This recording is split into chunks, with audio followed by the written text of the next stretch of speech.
Hey, good afternoon, everyone, and thanks for joining us for this Nonprofit Growth Lab, what may be the last one of this year, we'll see. But this topic specifically is how to launch a successful year-end digital fundraising campaign. Year-end means a lot of different things for a lot of nonprofits, but specifically we're thinking about Giving Tuesday and year-end Giving Push, right? And they're pretty close together with your Giving Tuesday being the last Tuesday of November, I think it's the 28th, and then running right into December to close things out. I've got a great team, the year-end dream team. I think trademark is pending on that name.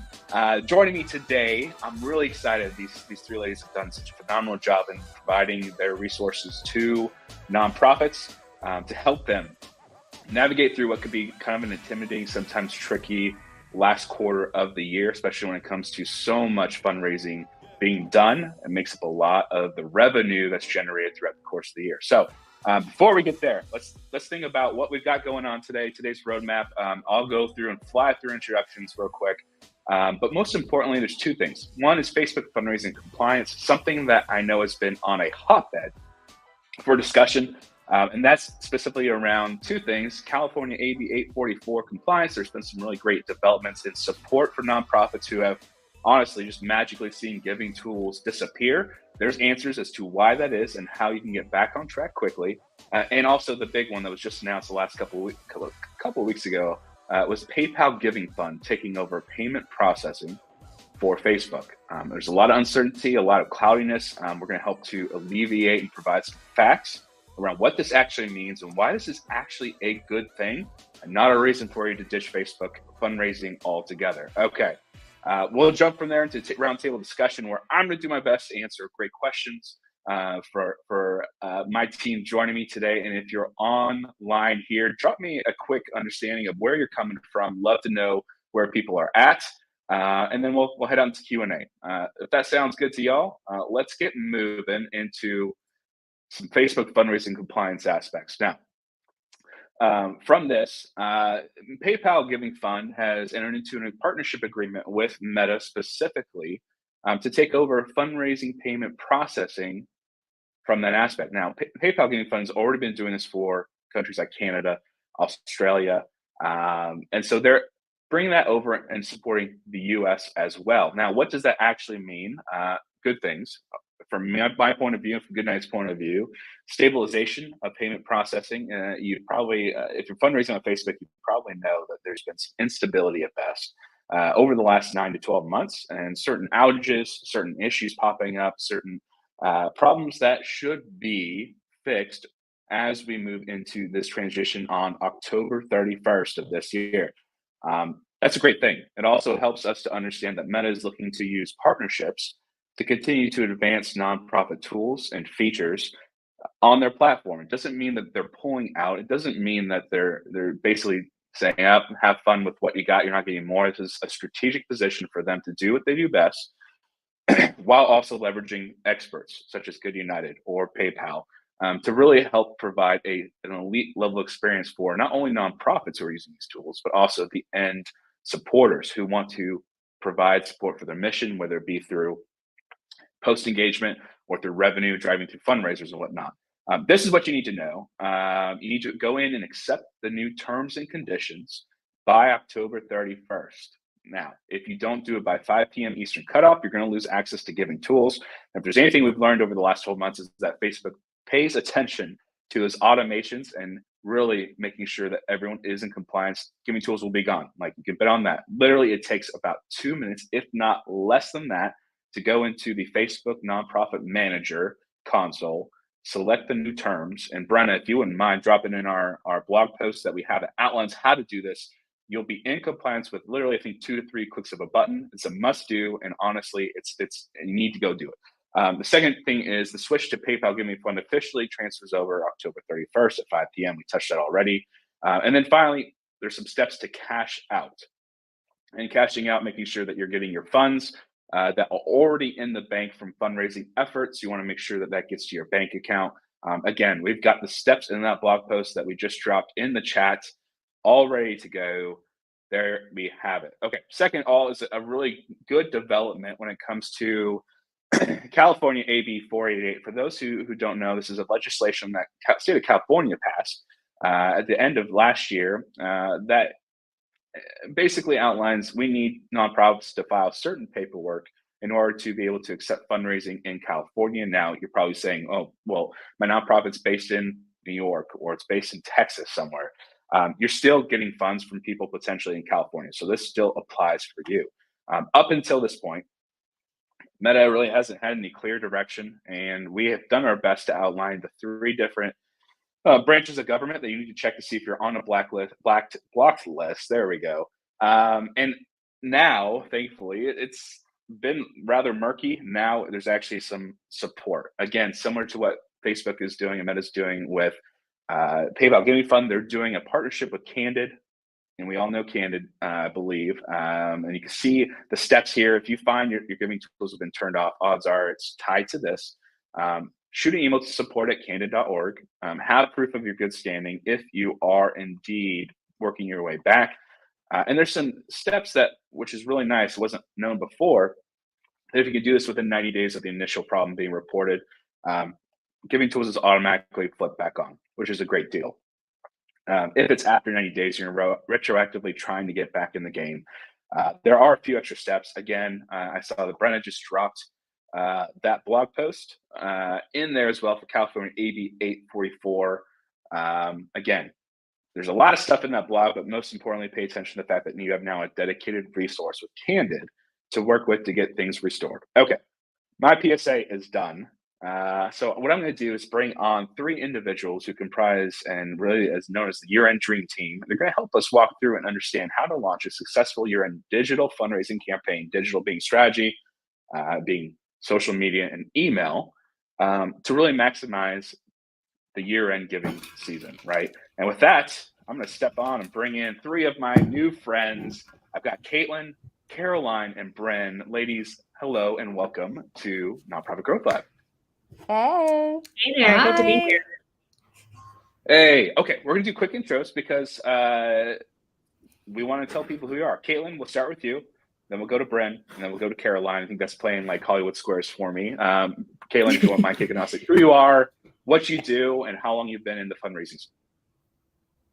Hi, everybody. I'm Caitlin. I'm a digital marketing manager turned consultant who's really passionate about helping nonprofits move their mission forward through email marketing. I've been in the nonprofit space and in fundraising for over a decade, and I'm really excited to be here to talk about email marketing and how you can use it for your year-end campaign. Caroline? Oh, sorry. Bren. I think I misread the rules. I can go next. Hi, I'm Bryn, and I'm the founder at Cause Focus.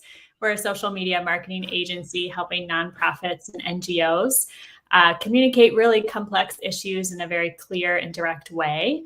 And we use something unique called empathy-based marketing, which means we just take a look at human psychology and behavior to help you build really authentic and real relationships with your audience.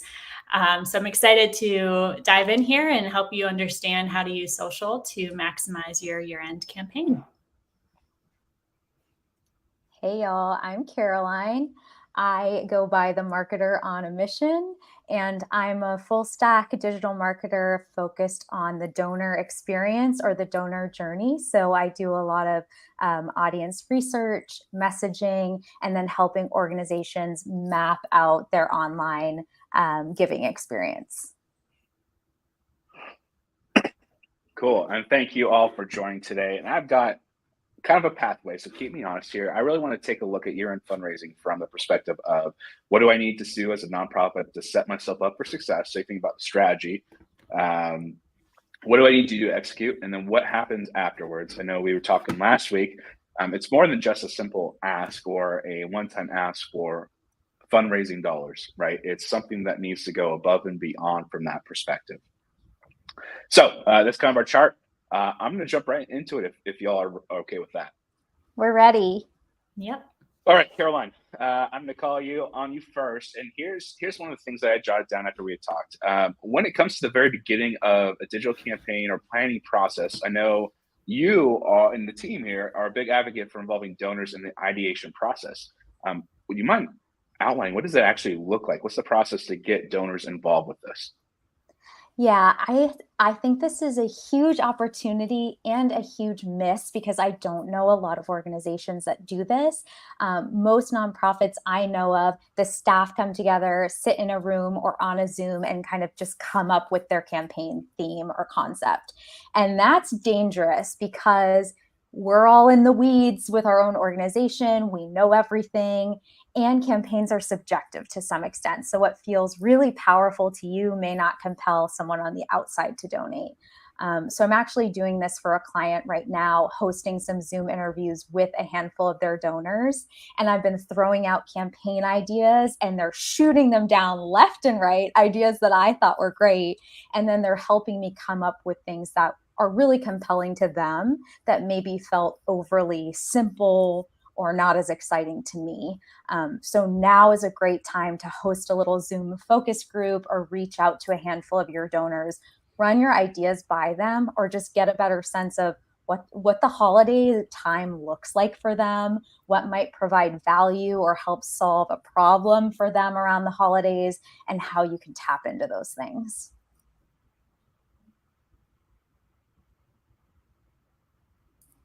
Dang, if I could find my mute button here. And also, too, like, what are some questions that they could ask those donors to help shape those campaigns a little more effectively?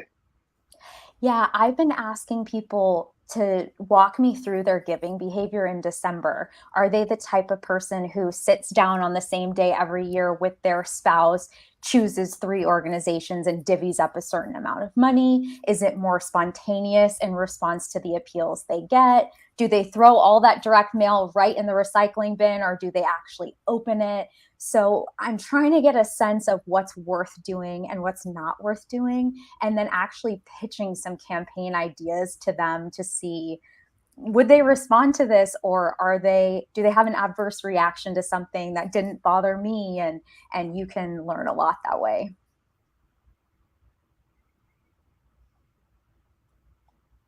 Perfect. And then I'm going to popcorn over to Bren. Bren, from your point of view, you handle a lot of the social media aspect. Social media often feels overwhelming for small teams and nonprofits. I was just talking to a smaller one yesterday who was like, "Hey, it's a lot. It's a lot. You think about posting, thinking about tracking engagement. What are the goals? Everything that goes with that. That at the surface level, it may seem easy, not just throwing a picture out there. What are some of the first steps that those nonprofits or anyone really should take to determine the most strategic approach for year-end giving on social channels?" Yeah, that's a great question. I know it's one I asked myself many times as the only social media manager at the nonprofits that I worked at years ago. And I get the pressure of feeling like you have to do it all somehow to make an impact. But the reality is that's just not true. You can still make a big impact with a small team. You just need to do it very strategically. So the first thing I recommend doing after you've defined your overall campaign strategy, which Caroline will, I think, help us do that a little bit here in a bit, but is just to do a quick audit of your social accounts to get a pulse on what's going well and what's not.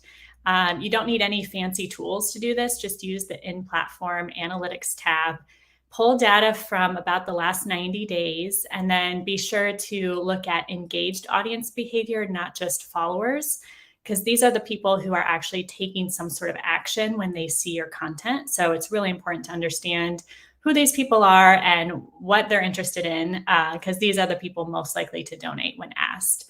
So with this data and your campaign goals in mind, that's when I would start building your content strategy to determine where you should be posting, the type of content you need to create to keep people engaged throughout the campaign.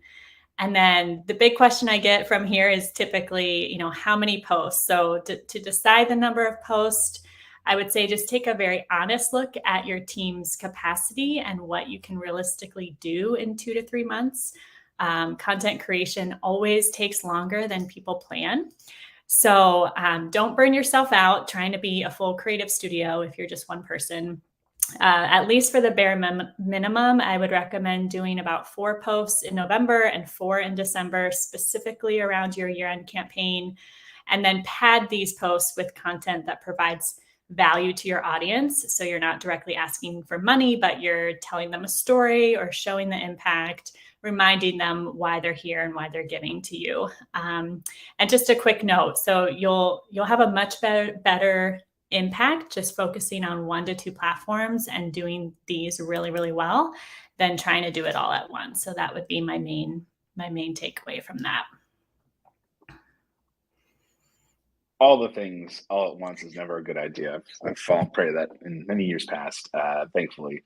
And then also, Bryn, from your point of view, I know it's always hard to nail down what should your metrics be thinking about in terms of whether you're doing KPIs, your big objectives, your goals supporting that. Social media is always a tougher thing to sell, in my opinion, from what I've seen across both B2B enterprise all the way to nonprofits. Am I focusing on likes? Am I focusing on post shares? Am I focusing on those revenue dollars that come for that? Where should I start? And is this something that is going to have to be figured out nonprofit to nonprofit? Yeah, it's definitely a long-term investment. So the top 4 metrics I recommend tracking on social, especially during a year-end campaign like this, would be 1, donations. So set up your unique tracking links to be able to see the source of where your donations are coming from. Even if you can do it by platform, that is awesome. Clicks to your landing page just to see if people are going where you want them to go. And then engagement rate would be the third one. This is the total engagements of posts received divided by the total of impressions on that post. So it shows you an active number of people involved in your content and taking some sort of action from it. So try to keep that above a 1.5%. And then the last one is audience growth rate. This measures how many new followers your brand gets on social within a certain amount of time. So it's not a simple count of your new followers. It's more measuring your new followers as a percentage of your total audience. So it's a great one to track for the duration of the campaign.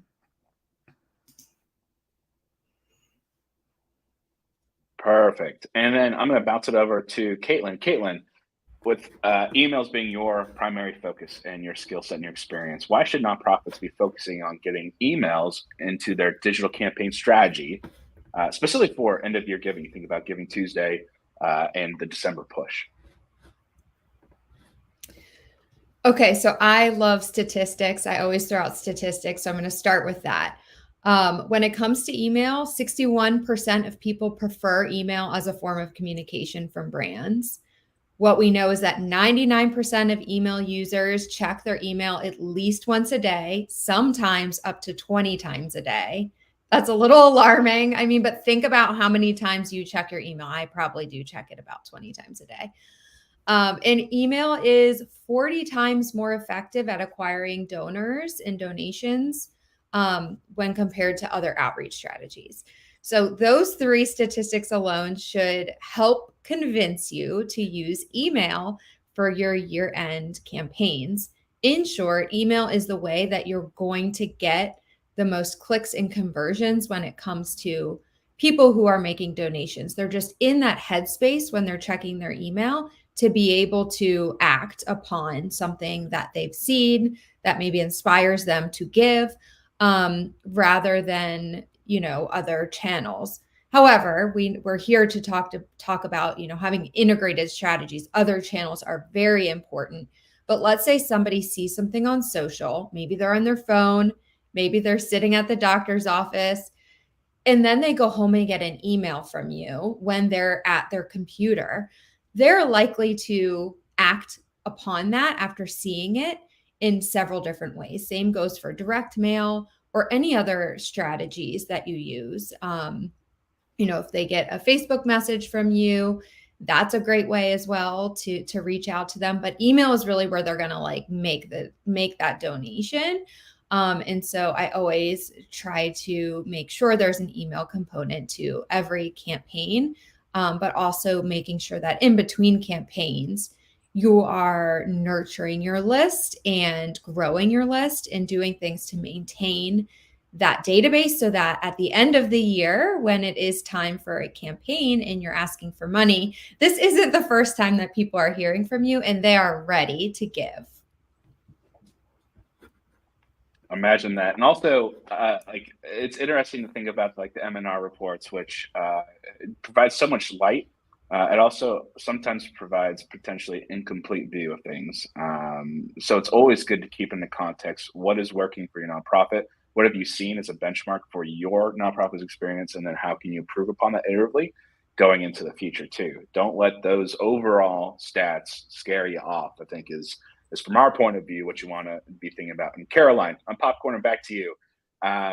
One of the biggest things that I know that we do and we try to do from our perspective is how do we plan out these ideas, these campaign themes that are relevant to various points of the year. Giving Tuesday and any of your giving is no different. What should nonprofits be thinking about when they're going through and planning their messaging? And what I'm getting at is what are the biggest mistakes you see that we want nonprofits to avoid when getting ready for this season? Yeah, I see a lot of organizations miss on this by actually not coming up with a theme for their year end campaign. They're like, okay, we'll just send out 10 emails and post 10 times on social asking people to give. That's not really a campaign. A campaign should, you should be trying to give people a specific feeling with everything that you're sharing during this period of time. So think about, what does your audience need right now this December in terms of what they want to feel and how you're going to build trust with them. And then all of your campaign content should support that feeling. I think that's a really nice way to start versus just coming up with like a cool slogan and then trying to work backwards to make it fit your goals or what your donors might want. And that's another reason why I like to involve donors to kind of squash our own preferences. We all have this, we like to come up with things that are clever. It makes us feel like good marketers when something rhymes or there's an alliteration or whatever it is. That might not matter to your donors at all. So once you have that feeling, it's easier to kind of check all your content for consistency and go, is this supporting? Is this building trust? Or is this heartwarming? Or whatever you've landed on. It helps keep everything consistent, even though there's going to be a mix of video and graphics and plain text emails. If the feeling is the same, it'll feel cohesive to people on the other end. That's why I love ChatGPT. It helps me be clever, where honestly, I'm much more analytical in nature. But that can only go so far. Numbers can only do so much. It's about invoking that feeling and understanding specifically, why do people support your mission? What are the uh, things, the stories, understanding the stories, the reasoning, the purpose, and how do we tap into that with words to support further driving those missions, right? Um, we're going to throw things off here. We're going to go back around, and I want to Bryn first. So I'm going to set this up from an execution standpoint. So assuming we work with Caroline, we've got our digital strategy and overarching themes mapped out. We've got consistency when it comes to brand visualizations and messaging. Um, where do we go next from an execution standpoint, specifically for you on social media? What type of content are we creating and distributing, and what really hits best? I know there's been a large rise in short form video. If you think about the sub 2 minute videos, or even less than that, and things like TikTok and now Instagram Reels, and everyone else under the sun trying to copy that format. But there's nothing like a well placed image that matches up the copy with a visual supporting image. Doesn't have to be fancy, but something that ties back again to that emotion and supports the overall theme. From your point of view and your experience, Bren, should be the media mix, as I like to refer to it, when it comes to social media execution of content? Yeah, that's great. Great question. So from the copywriting side, I would say just be very direct, honest, empathetic with your captions. Don't bury your ask in the bottom of your post. Invite people in, talk to them like you're having a conversation with them. Right now, we're just craving really raw, authentic, genuine content and conversations. So the more you can have that personality come out a bit more in your content, better off you'll be.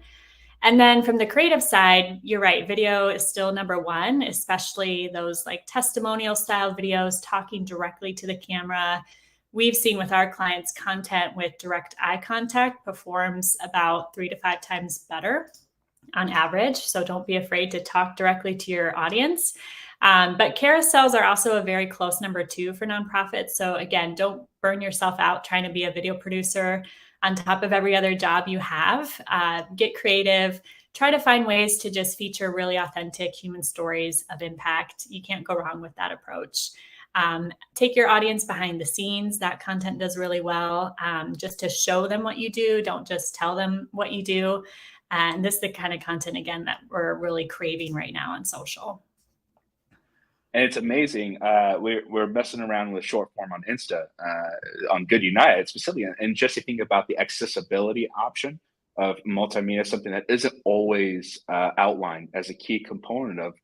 If video is great because it visually helps you, but then also what about the reading of the closed captions? That Insta makes it literally, you could do it in a matter of seconds. It's phenomenal.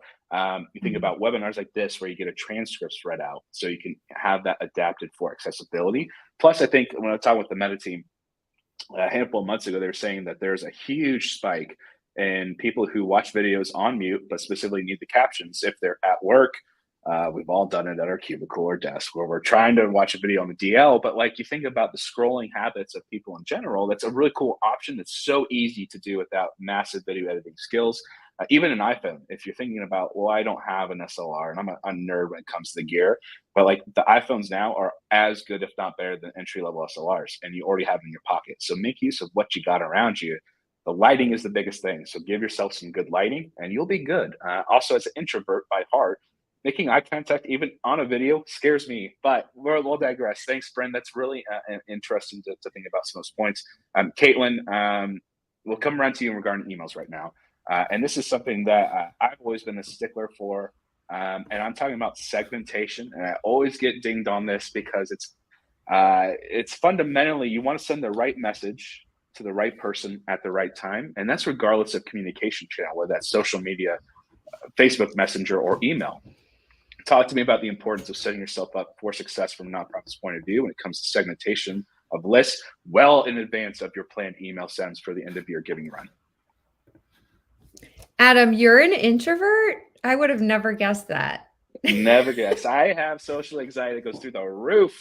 I would have never guessed that. Adam, me too. Loud introverts exist. Me too. There it is. I will be zonked with energy after this because I'm putting everything into it, and then I'm good for the next 24 hours. Oh, I love it. Okay, yeah. So personalization and segmentation are like, it's the cheat code for how to be relevant and making sure you're sending the right message to the right person at the right time. So what it is, for those of you who don't know, I'm sure we all know, it's grouping people together based off of their interests, their giving levels. You can really do it based off of anything that you have like the data collected for. But when it comes to year end and Giving Tuesday, most nonprofits will segment based off of giving levels. So an example of that could be active donors, lapsed donors, subscribers who have not donated yet. That's just 3 examples. You could also segment out your major donors or your sustaining donors or your monthly donors. So those different groups of people, those different segments should receive different messages based off of the support they have given you throughout the year. So for example, if it's a monthly donor or a sustaining donor, they are already giving to you monthly. So you should not be asking them to give to you monthly. Even the donation form that you send them to should not have the option of a monthly donation because they are already giving to you monthly. So you have really an option of like how you want to, what kind of message you want to send to those people. And it depends on your organization and you know, your team and what you're comfortable with. But maybe this is the time that you say, thank you for your sustaining gift over the years. This is what you've made possible. Would you consider giving one last donation this year? Maybe you don't ask them, which is okay too. But so this allows you to segment the message based off of the individual. And what we know is that by doing this, you're actually going to increase your results by 15 to 20%. So I know it takes time. I know it's not easy, especially if you're, pulling lists from from your CRM and putting it in your email service provider, but like it's really worth it. And so if there's one thing that people take away from this conversation, I hope it is that you can segment and personalize your messages based off of segmentation. And it doesn't have to be difficult. Maybe you just start off with like 2 segments. Or something small if your team is not big enough, but making sure that you are personalizing those emails and you're not just sending to one email to your entire audience. We can go in the whole rabbit hole. I'll try it and stop myself getting too nerdy on this. But one of the big things too, and maybe some larger nonprofits already have signed out, but what is the importance of compliance? So I'm thinking about GDPR, can't spam for that aspect, Caitlin. Can I just go out and buy a list of 1,000 people and start emailing away? Like, what does that look like for those nonprofits that are just starting or thinking about segmentation for the first time when it comes to, are these people opted in? And then how do I get the opt-in, I guess, more importantly? Yeah, ethically, you want people to opt into your list. You want people to want emails from you, right? You do not want to buy a list. Please do not buy a list. People are going to be very upset if they start receiving emails from you. And I think about yourself, like you all of a sudden you're in your emails and some rando pops up that you've never heard of. And you're like, I never gave you my email address. I don't care about this. So like, don't buy the list. When it comes to list building, and Caroline can talk a little bit more about this too, because she does work when it comes to list building. It's really adding value. Like, what is your organization? What's the value? Is there maybe what we call a lead magnet or a resource or an ebook that you can provide to people that they will in turn give you their email address? And from there, you can cultivate them and ask for things later down the road, or set up a welcome series. So the way you acquire them, that can get a little bit tricky. And again, I'll let Caroline talk about that a little bit more. But definitely don't buy a list, and do not buy a list. I think you don't buy a list. Don't buy it. Don't do it. File this under like what used to quote unquote work a long time ago is not necessarily going to work today.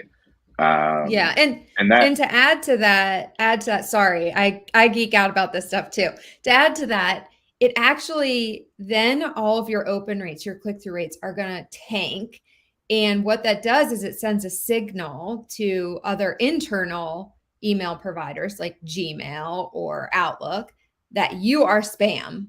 And so they're going to stop, your reputation's going to go down, and they're going to stop sending your emails. So coming back from that is a nightmare. So just, don't do it. Don't do it. And if you've ever been on the side of trying to fix that deliverability issue, it is a pain you do not want to go through. So just don't even go down that road. Caitlin, one last thing before I send it back to Caroline on strategy for list building too, for any hard thoughts and input.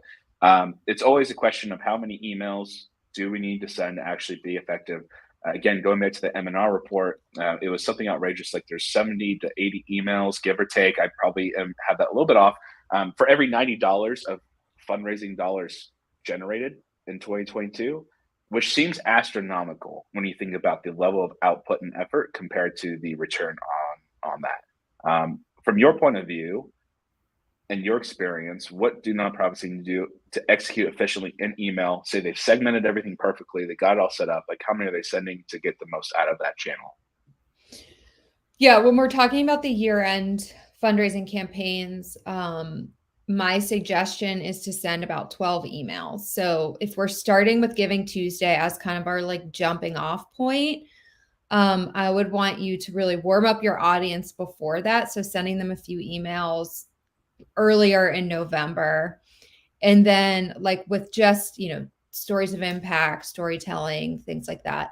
And then when it comes to Giving Tuesday, 1 the day before, 2 on the day of, maybe 1 afterwards with a thank you and like, what you all made possible. And then looking into December, Most of your donations are going to come that very last week of December, but you want to continue to cultivate people throughout the month and then really ramp up those asks at the end of the month. So I can't remember. I think it was the math is not adding up. And then one at the very end of your campaign saying thank you. And maybe it's a video from your CEO saying thank you, or somebody within your organization, and letting people know what's going to happen in the new year. So I think that is about 12. And we're going to share a resource with everybody that outlines everything with dates, prompts, email templates, and everything like that. So there's more specifics in there, but if you can't do 12, that's okay. Scale it back and whatever your team is comfortable with. But that's a great point too, coming back around to the lead magnet or some sort of high content value that people are willing to exchange currency. And this currency is an email address. That's sometimes all you need to get that started. I know we go to Good Links at Good United to give everything as much as we can away for free in general. We have a few ebooks we gate because I'm more curious about what content are people willing to give me their email for, as a litmus test for what's going on in the nonprofit market. But Caroline, to that, from a nonprofit's point of view, and even from the email segmentation or how to get the email addresses the right way from your strategy point of view, before we jump to what happens afterwards, what is that looking like from your experience? Yeah, I do a lot of lead gen with clients.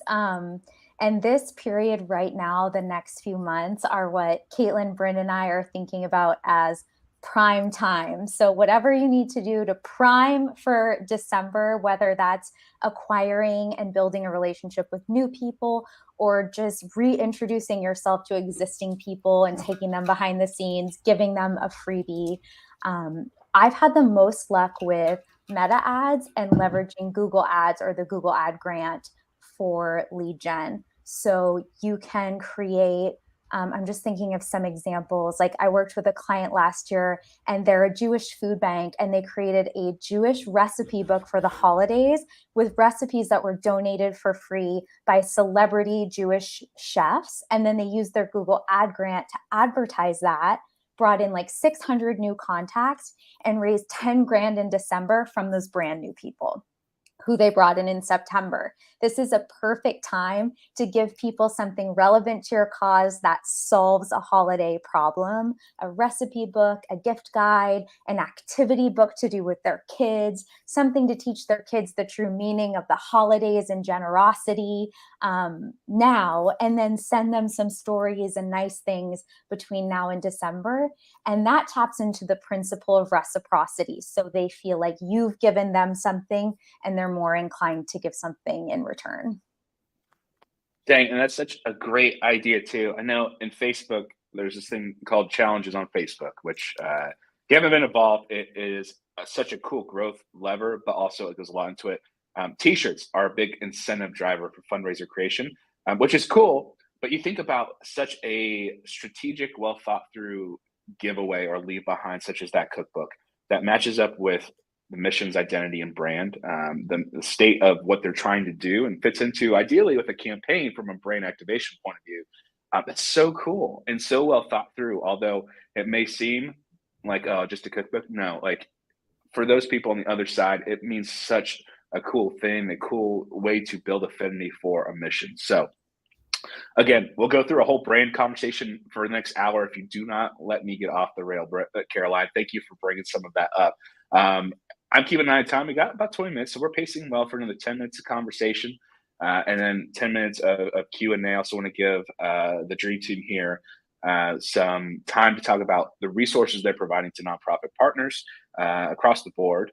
So let's think about, we've done the planning, we've done the execution, and what happens next, I think, is probably where, without being too jumping to conclusions, where most nonprofits might fall off. Because we've done all this work, and I've fallen prey to it in marketing campaigns in the past, where you do all this work to get to a date, you maybe send an email, maybe a post the day or day after, and that's it. You've let a golden opportunity not go to waste in some aspects, but also there's so much more amplification of the message and the mission to continue driving on goals post end of year giving. Start the whole cycle over. I know that we've talked at length. I said I would say flywheel less than 5 times. That's only my first time so far, but you think about a flywheel, it's 2.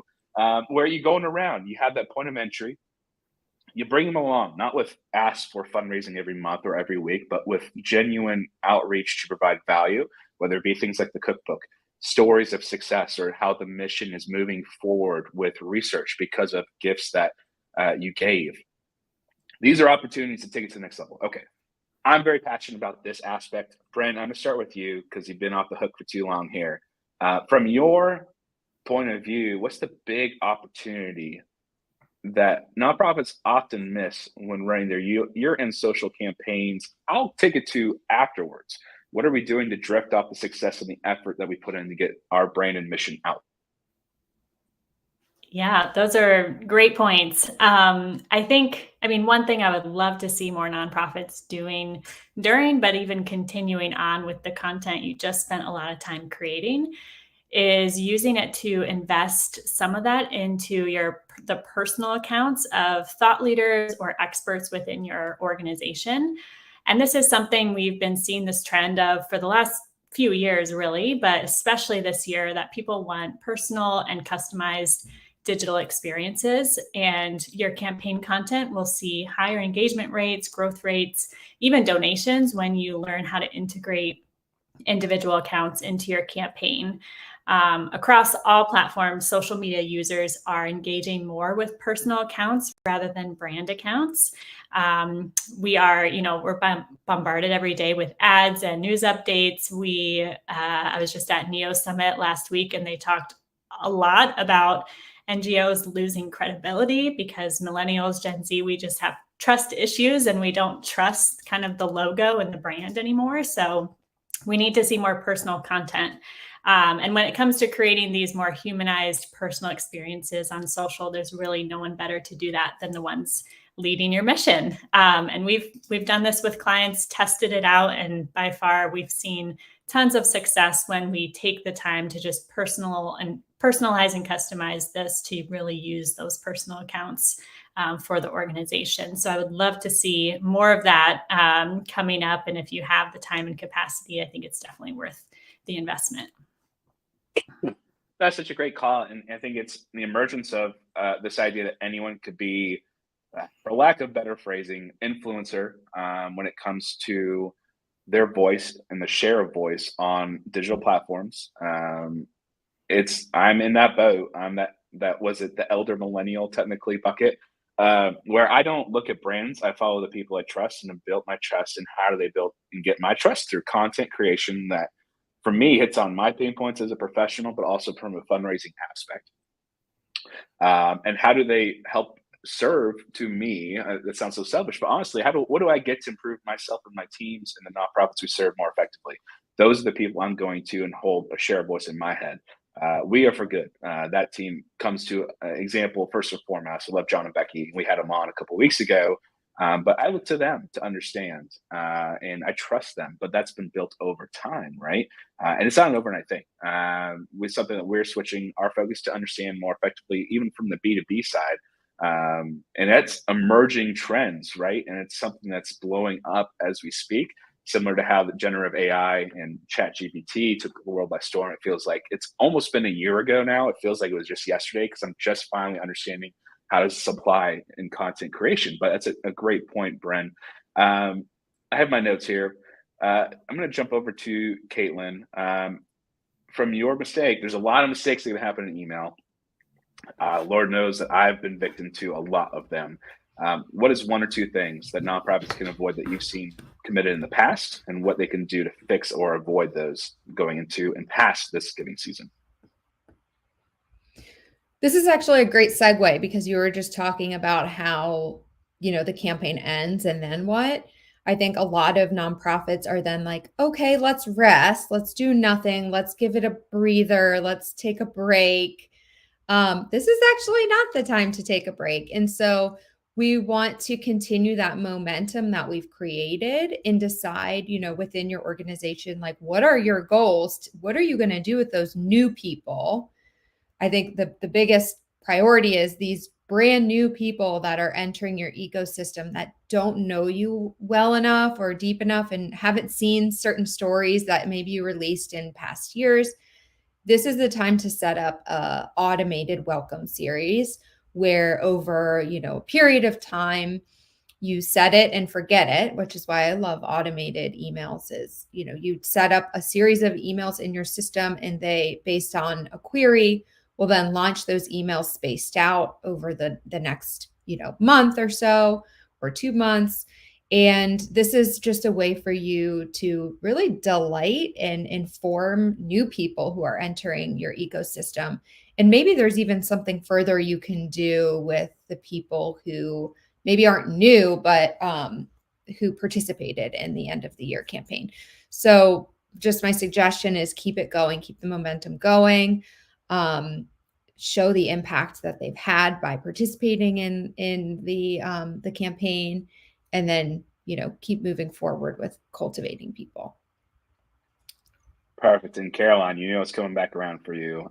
For me, what I would love to understand is from a strategy point of view, how do we combo break this? Like, what are the next steps to think about? How do I take it from one large campaign theme? And then what am I thinking about as I head into the new year? What are the opportunities to really basically jump from one to the other in a way that isn't turning and burning, asking for funds because we got to start the year on the right foot? But how do I build a true relationship with, through digital aspect, obviously, but with our supporters as we go? Yeah, it's a great question. And there are some donor retention experts out there who could help you think about how to do this like really long term.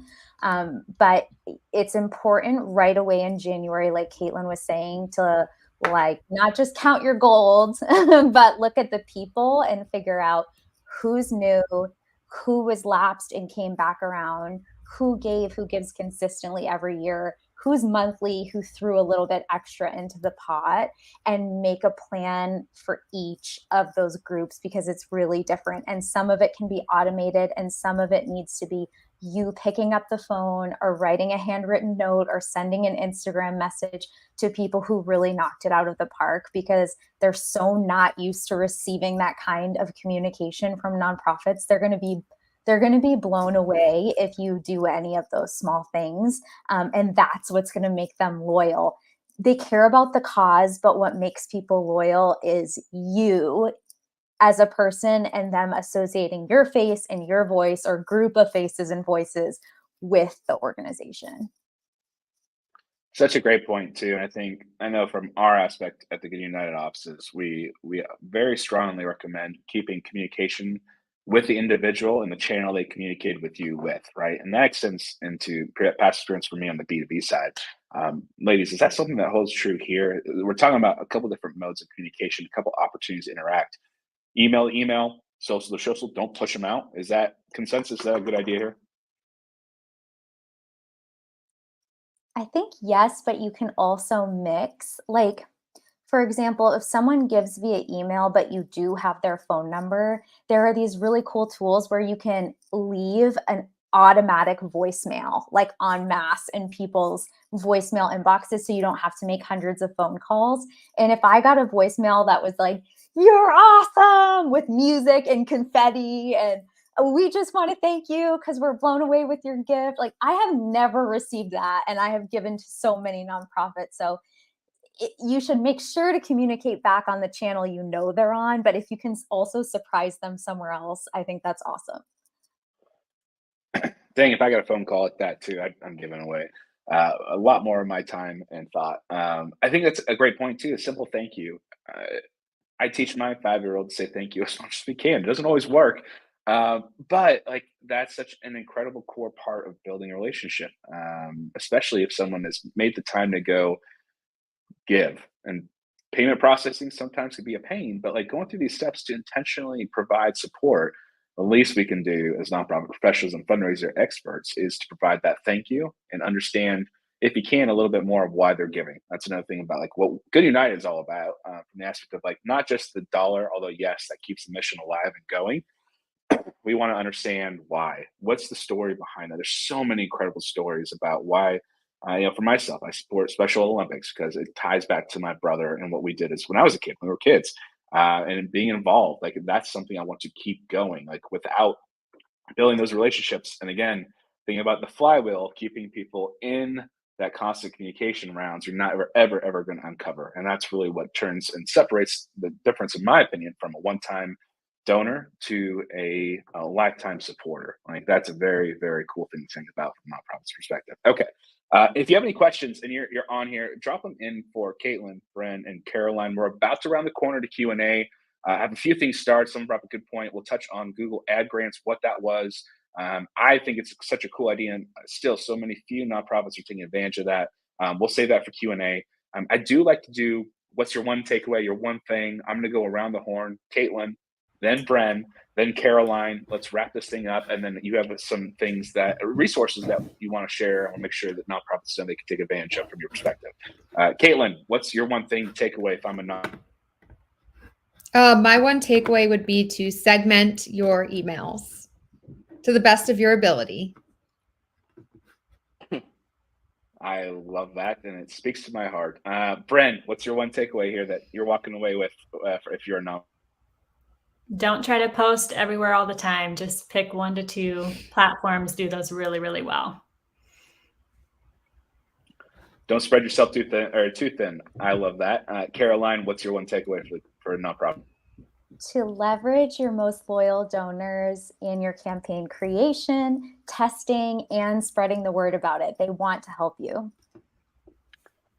Perfect. Mine from learning and also our conversations is think about what's the next step.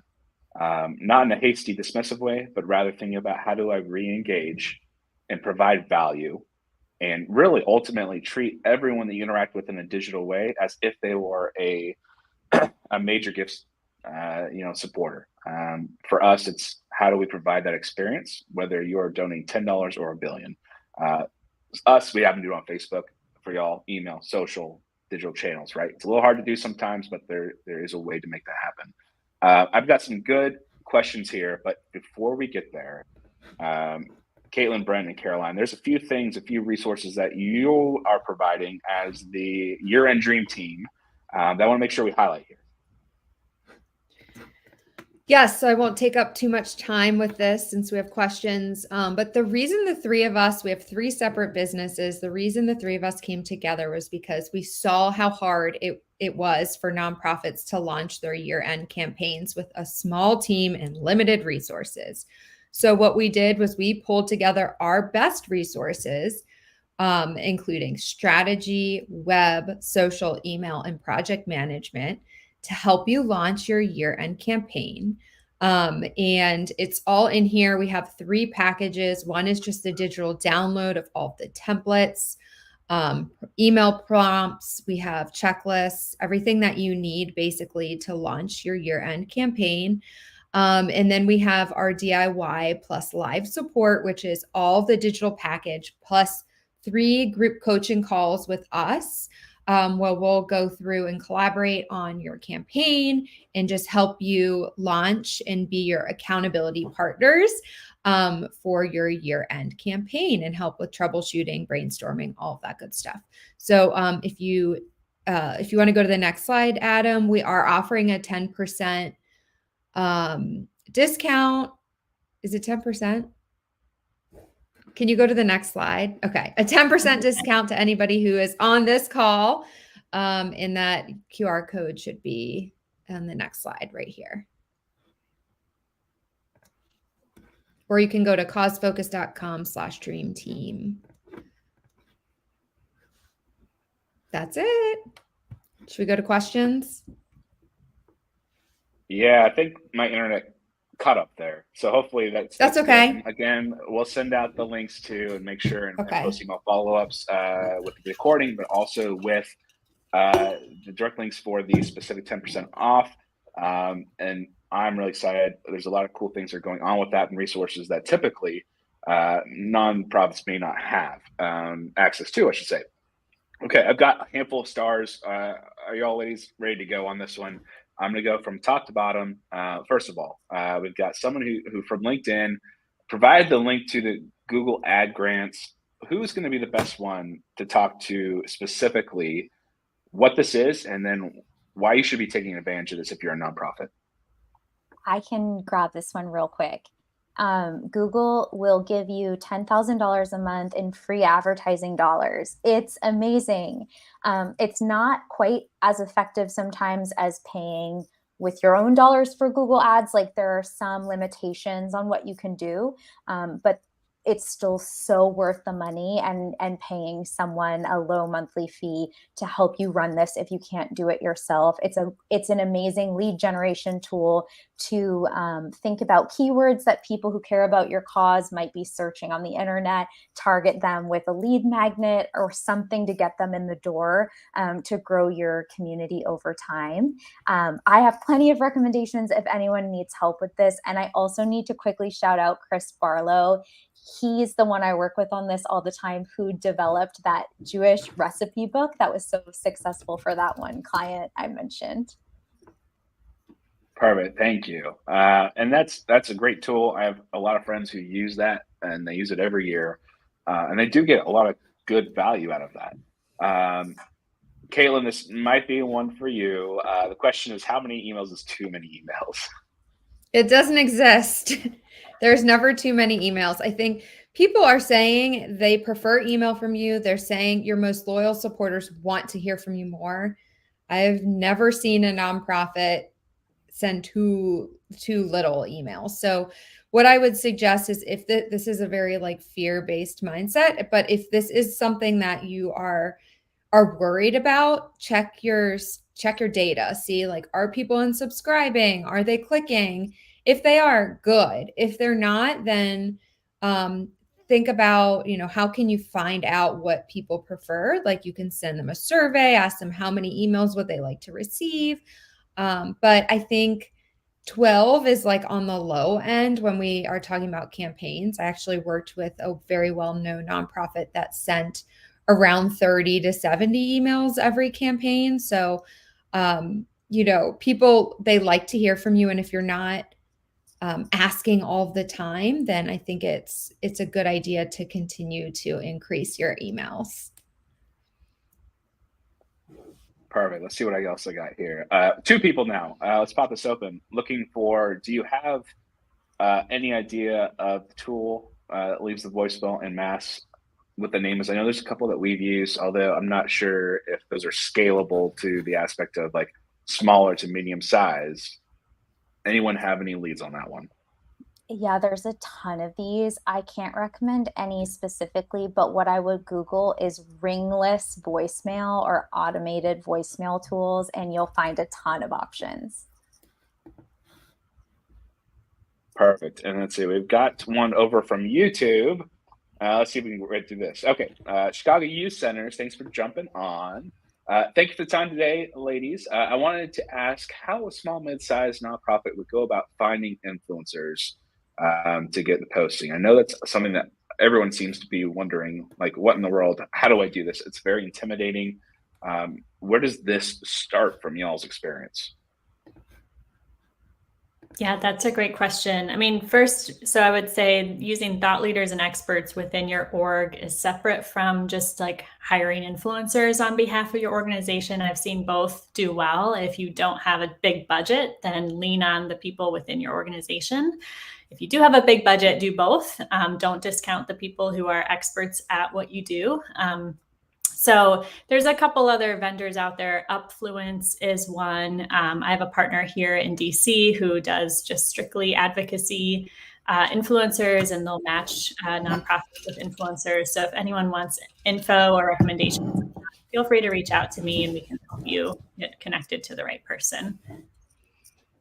Perfect. I know one of the things too, I was telling a friend who is a senior director for peer-to-peer fundraising.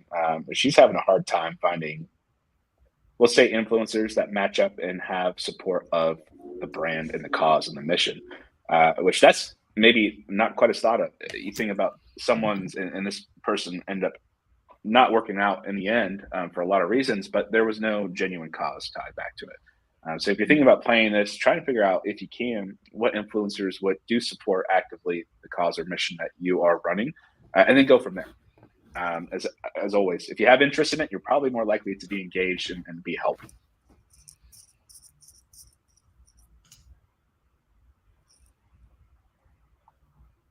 Okay, we're back here. All right, let's go ahead and show. I've got one more, it looks like. Actually, a couple more coming in. Thoughts on physical mail and what success may add to supplementing the campaigns here? I have such mixed feelings about direct mail. I would look back at who gave via snail mail in the last couple of years. Most of my clients are doing every year is shrinking the group that they're sending the mail to based on who responds to that, because that group for them is shrinking. And I don't know about you ladies, but I get so many of them and they feel so gimmicky, and I mostly don't even open them. Yeah, the one way that I received it, I think it was from the Adventure Project, which I thought was really cool, is I gave a small donation and they got my, my address from that. And then they sent me a postcard with a handwritten note. And it just felt so special. And it was a postcard, so you didn't have to open the envelope. You could see the pictures on the front. There was some messaging on the back, and that was it. So think of maybe how can you simplify it and figure out what part of the journey you really want people to be delighted by something that you could send in the mail. Love the postcard, and put a QR code on there, because some people love to see it and then use the QR and still donate online. Mm-hmm. Mm-hmm. Yeah, I know postcards are helping everyone save money too, because printing costs are just so expensive now. So I've seen a lot of orgs be able to raise more money through direct mail by opting in for the postcards. So that's a great tip. Okay, now that I've got my internet hopefully wrangled back around, did we catch? I heard postcard stuff, so that's good for physical mail. Did we catch on the least favorite habit with nonprofits we should change around year-end giving yet? Let's bring this back up. All right, we'll go around the horn as we're rounding out here. Caitlin, I'll start with you, and then we'll just go around.